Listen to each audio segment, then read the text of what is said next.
Alright,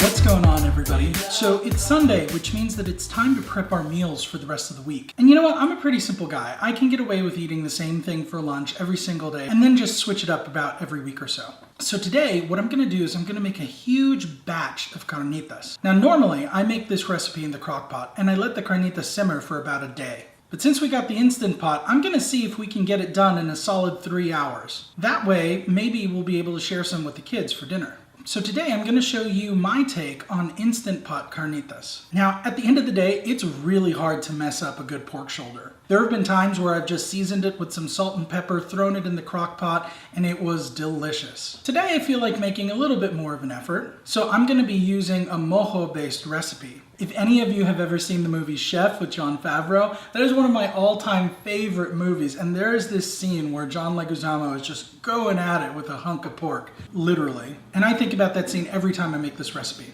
So we're going to start with some pork shoulder. You can see I've started here with about 5 pounds of pork shoulder, and I've divided it into a little bit more than 1 pound slices. So the first step in the process is I'm going to season them. I chose to go with some coarse kosher salt and some freshly ground black pepper. And that's really all it needs for this step of the process. After I'm sure that I've got all the corners absolutely covered in kosher salt and black pepper, it's time to sear the pork. For this job, I'm gonna use my trusty Le Creuset French oven.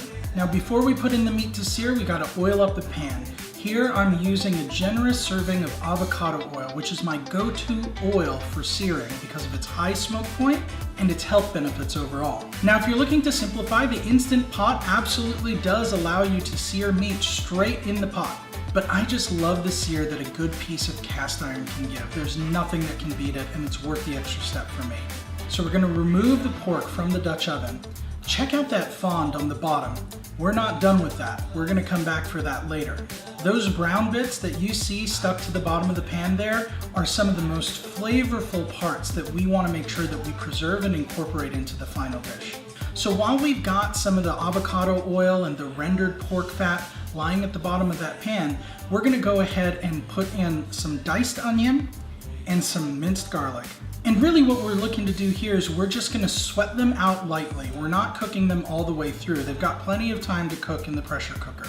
All we're really looking to do is release those flavors until we can just start to smell the aroma. After a few seconds of sweating our onions and our garlic, we're gonna go ahead and add something to deglaze the bottom of that pan. For this, I'm using some leftover bone broth. We've got about 1/3 cup here. We don't want to add too much liquid because there's going to be plenty of liquid that's generated by the rest of the cooking process. We want just enough to start to boil and start to loosen those pieces of fond from the bottom of the pan. Now that the bone broth has loosened up all those pieces of fondy goodness, we're going to go ahead and put the onions, the garlic, and those juices directly into our Instant Pot.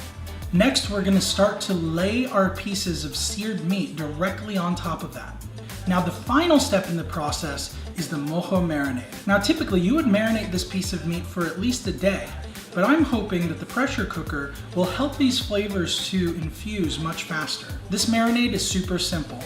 We're starting off with about 1/3 cup of olive oil. Then we're gonna hit it with about 2 teaspoons of oregano, 2 teaspoons of cumin, and about a 1/2 teaspoon of cayenne.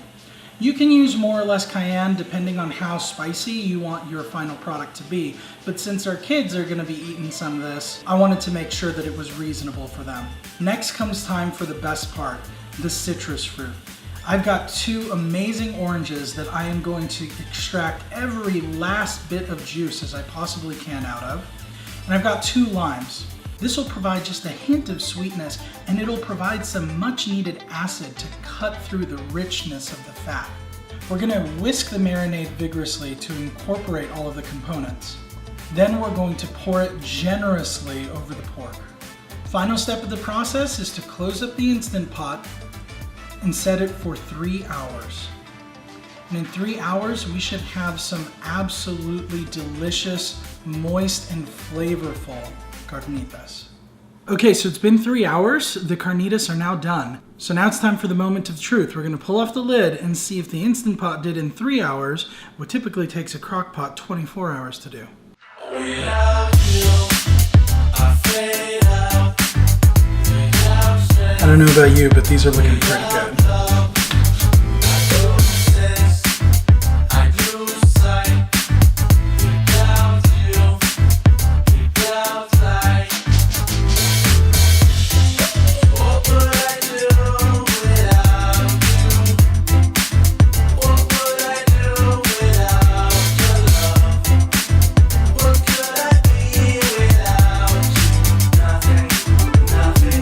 Alright, now it's time to dig in and give this a taste. Gonna get some green onion, some fresh salsa, a little bit of sour cream, some of those carnitas.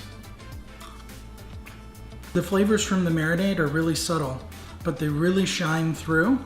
It's a perfect complement to the salsa and the green onions and the sour cream. Now, if I'm honest, it's not quite as soft as if I were to do it in the slow cooker for 24 hours. But that being said, if you're looking for a little bit more substance to your carnitas and you only have 3 hours to spare, this is definitely a method you should try.